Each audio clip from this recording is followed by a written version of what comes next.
இந்த துனியால எல்லா இன்சானும் இம்திஹான்ல தான் போகுறாங்க. சிலருக்கு கரீபி இம்திஹான், சிலருக்கு சபிரி இம்திஹான், சிலருக்கு அல்லாஹ் மேல யகீன் இம்திஹான். இது ஒரு ஜவானோக கதை. அவன் புவரா இருந்தாலும் ஈமான்ல ரொம்ப ரிச்சா இருந்தான். ஒரு சின்ன வில்லேஜ்ல இருந்த அஹ்மத் டெய்லி ஃபஜ்ருக்கு அப்புறம் இந்த துவா பண்ணுவான். யா அல்லாஹ், எனக்கு ஹலால் ரிசிக் அத்தா ஃபர்மா, என்னை நேர்மையால மனுஷனா ஆக்கு.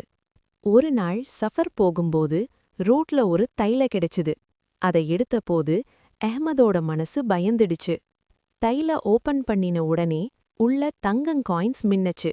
இந்த பைசா அவனோட வாழ்க்கையே மாத்தும். ஆனால் அது அவனுக்கு இல்ல. இது அமானத், இத நான் கண்டிப்பா திருப்பி கொடுக்கணும்னு அஹ்மத் டிசிஷன் எடுத்தான். சிட்டிக்கு போய் ஒவ்வொரு மனுஷங்கிட்டையும் கேட்க ஆரம்பிச்சான். அல்லாஹ் எல்லாத்தையும் பாக்கறாரு. ஒரு ரிச் தாஜிர் வந்து தைலோட கரெக்டான அடையாளம் சொல்லினான்.